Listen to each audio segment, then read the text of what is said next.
Olá, irmãos, graça e paz. Saudade, né? Mas Deus vai providenciar o tempo da gente estar juntos novamente. Que falta faz a comunhão da igreja, o relacionamento da igreja. Mas graças a Deus, porque hoje ainda nós temos estas ferramentas para estar juntos, para estar compartilhando. Amém, queridos? Hoje nós vamos para a última lição da Carta de Coríntios, que está lá em 1 Coríntios 16, do verso 10 até o verso 24. É o final da carta, onde o tema da lição é trabalho em equipe. Paulo vai nos ensinar sobre essa questão de trabalhar em equipe. É muito interessante essa parte da carta. Então, vamos fazer o seguinte, vamos ler.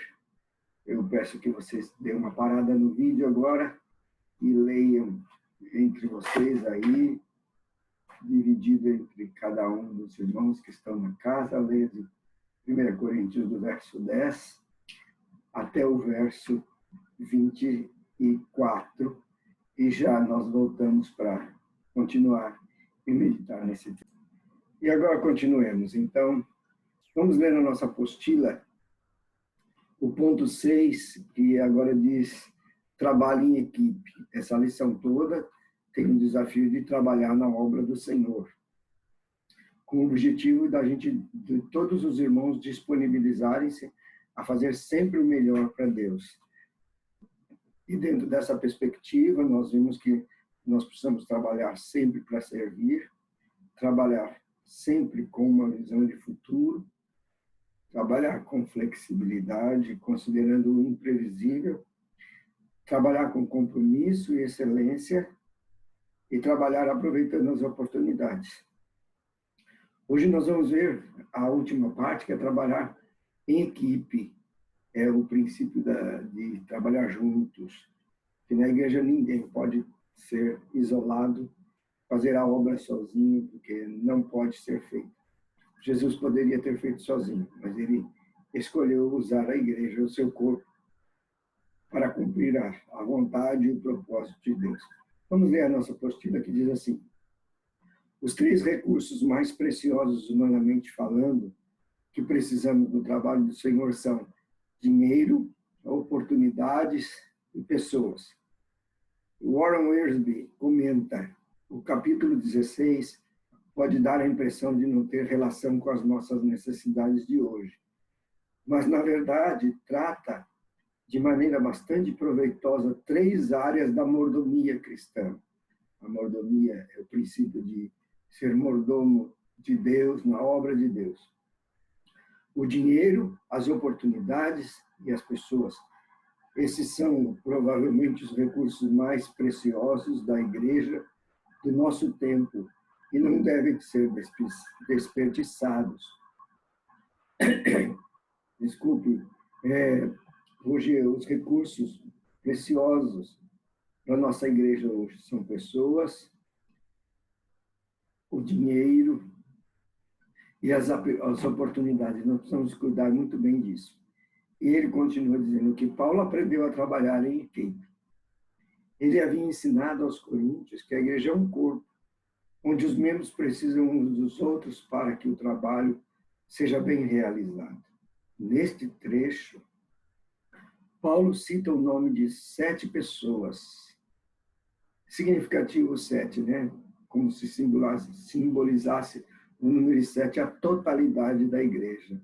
É uma tipologia. Sempre os números da Bíblia têm algum princípio aqui. Então, a totalidade da igreja, 7 irmãos. Então, ele pega 7 exemplos dentro da igreja para ensinar o trabalho em equipe.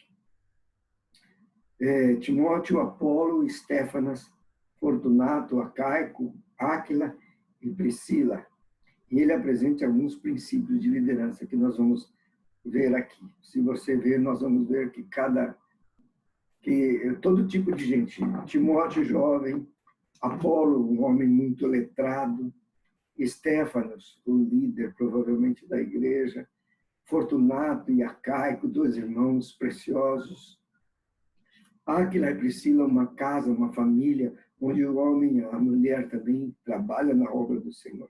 Então, ele vai trazer essa equipe toda que trabalha na obra. Então, ele vai para o primeiro ponto, o primeiro exemplo desse trabalho em equipe é Timóteo. E ele usa o texto, o verso 10 e 11, para dizer isso. E se Timóteo for, vede que esteja sem receio entre vós, porque trabalha na obra do Senhor, como também eu. Ninguém, pois, o despreze. Aqui estão os 2 textos.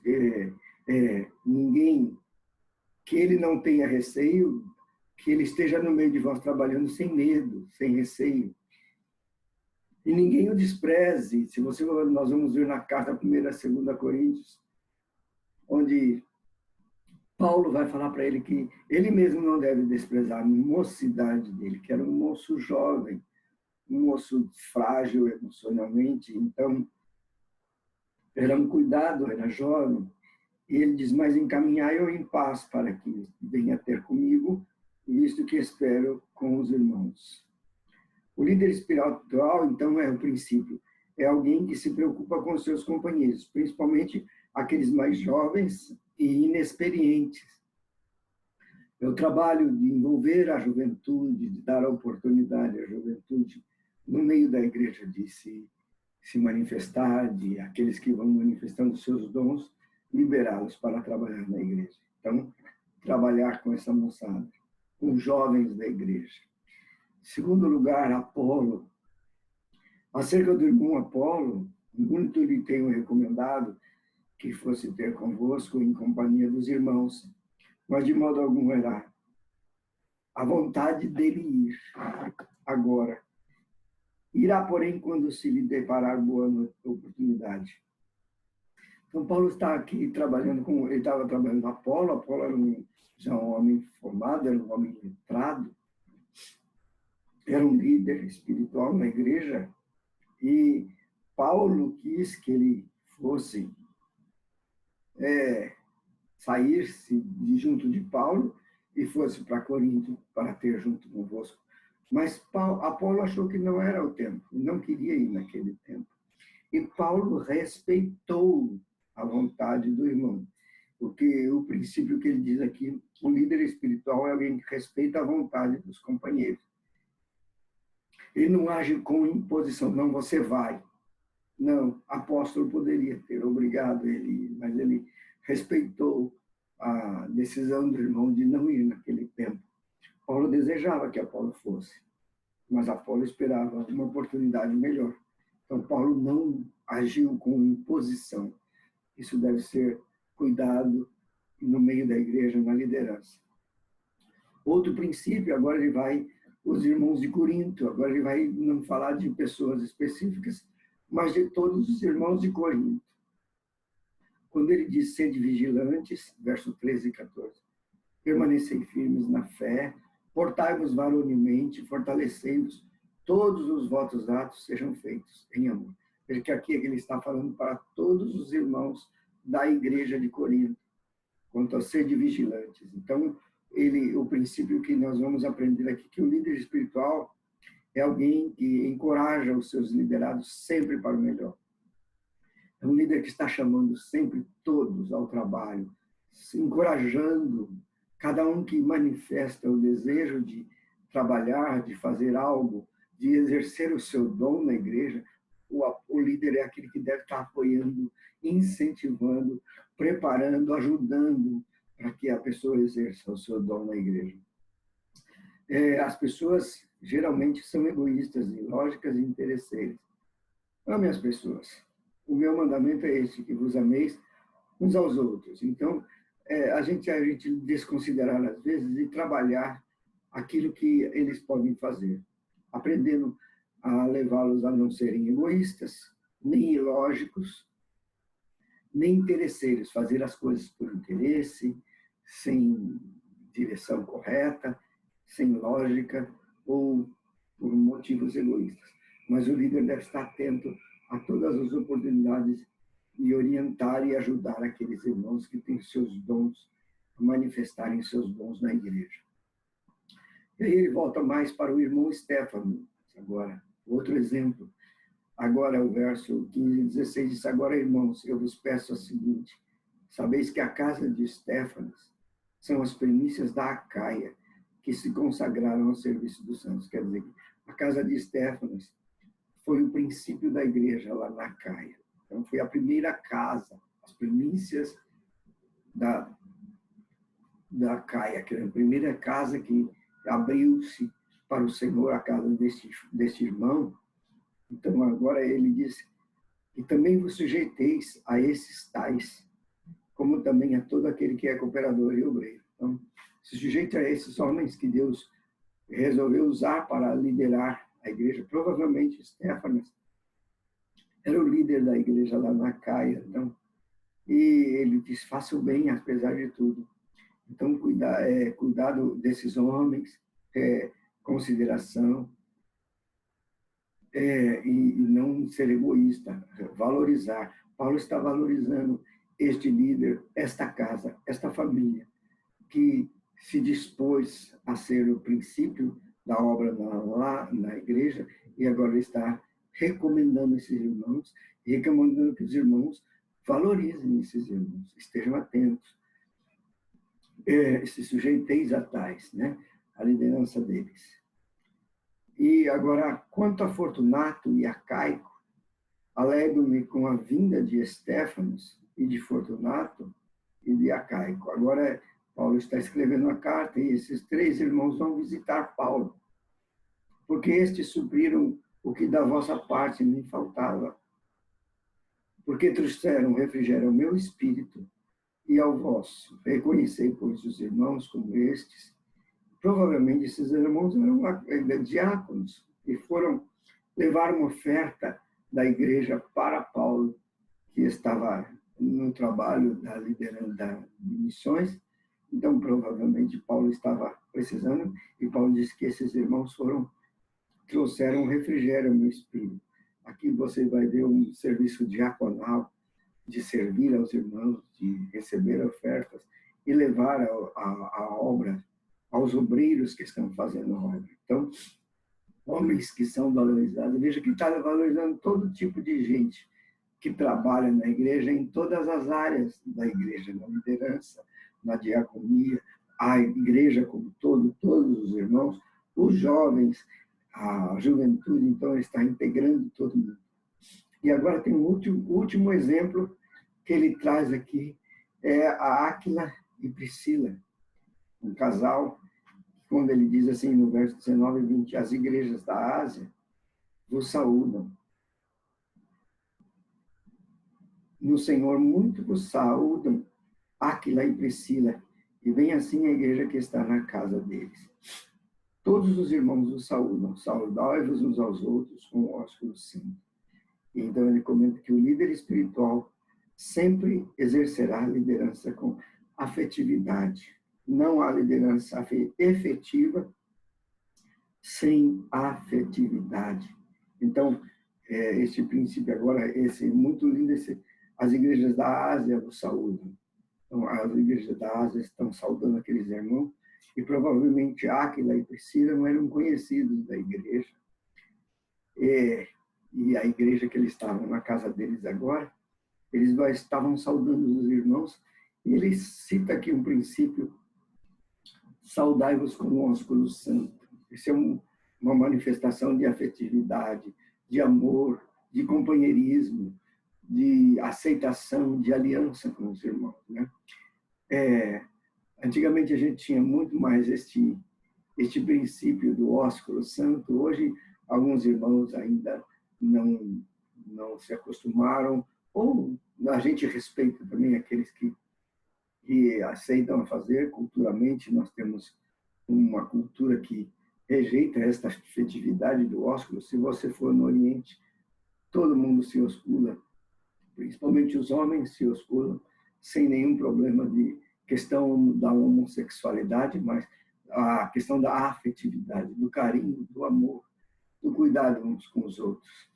E nós temos aqui na nossa realidade mais o abraço, né? o abraço, a passadinha de mão nas costas, né? O cheiro. Então, que a gente use essas manifestações de afetividade. Infelizmente, nós estamos proibidos neste tempo de pandemia, mas logo, logo Deus vai dar graça da gente voltar a manifestar a afetividade fisicamente, como ele coloca aqui. E Paulo, então, conclui essa carta com uma saudação muito pessoal e carinhosa. A saudação escrevo-a eu, Paulo, de próprio punho. O que é que ele está dizendo com isso? Que geralmente Paulo não escrevia a carta. Ele tinha sempre um secretário que teologicamente chama amanuense. Alguém que escrevia. Eles iam citando Paulo, fazia isso em Romanos, em Coríntios, em várias cartas. E no final da carta, ele pega o lápis e a caneta lá do seu tempo e ele diz de próprio punho. Agora eu vou assinar de próprio punho, para que vocês saibam que sou eu mesmo. Aí ele conclui, se alguém ama o Senhor, não ama o Senhor, seja anátema.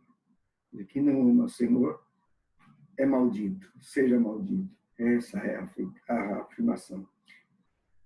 Maranata, a expressão, ora vem, Senhor Jesus. A graça do Senhor Jesus seja convosco, o meu amor seja com todos vós, em Cristo Jesus. Então, Paulo agora, carinhosamente, afetivamente, ele lembra que essa carta ela foi uma carta que Paulo teve que ser duro, chamar os irmãos de carnais, os irmãos de meninos, de infantis,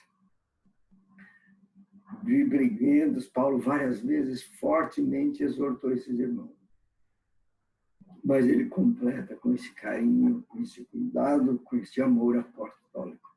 Então, aqui estamos encerrando esta carta depois de 2 anos e meio de estudos desta carta, mas a semana que vem ainda vamos ter uma última lição de encerramento geral e depois nós vamos já, assim que der a oportunidade, começar a estudar a primeira carta de Timóteo, porque nós entendemos que não era a 2 Coríntios, vai agora tratar de um assunto muito pessoal de Paulo, da defesa do apostolado de Paulo, e nós cremos que temos que ter uma continuidade.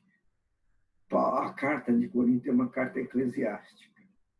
Eclesiástica que fala de como é que a igreja se move, se organiza, se relaciona.